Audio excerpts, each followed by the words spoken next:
Welcome back to another video by Lame Creations, Log Analysis Made Easy. If you're following along in this playlist, you'll see that we are coming near the bottom. A lot of these are more these are not so much system administration config files, but hopefully you're getting the concept that all these knowledge objects that people are working with as analysts and system users have their own corresponding comp file. You make a safe search, you got a comp file. You make a view, you got an XML file.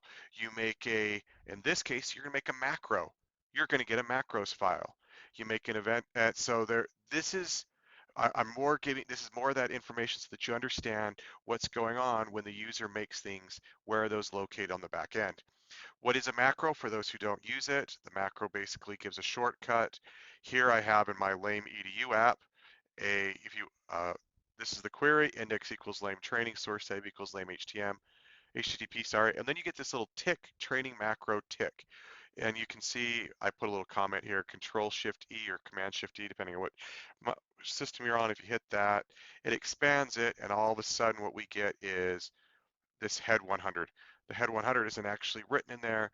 This gets translated. A macro is something, if you're going to use code over and over again, you can use a macro to save yourself some time so you don't have to write it out. All right, that being said, how does one make a macro? You go into settings, and then it is fields. Wow, actually, fields, wrong. It's in advanced search. Oh, good thing that's not on my test. Search macros. And so if I come in here, I can go find my macros. Users make those, and we can see all these macros, and basically all these are is just code reused. And if I write head, we'll actually probably find mine that I used in that example. There it is, training macro head 100, and it adds this little stats piece on there. That's all it is. When they go in and they edit the thing, the user has the option to put some features in there, their definition, their arguments. They can put and validation expressions, validation error message. These are the fields that they have available. Now let's jump over the documentation. This should look very familiar. This is one of the smallest config files you're ever going to find. Stanza name. What's the name of your macro? The arguments. Well, we probably ought to be able to find arguments over here. There you go. There's the arguments field. Security.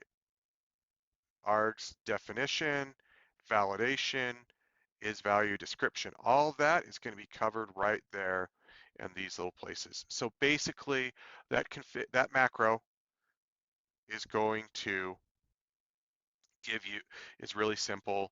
This is what it will look like when they write it. There's the stanza name. If it takes one variable, that's what it'll look like, and that's the argument foo. So these are just examples of it. Basically, you just want to be aware of that if your users are making macros, this is where you can see them, manipulate them on the back end is the macros.conf.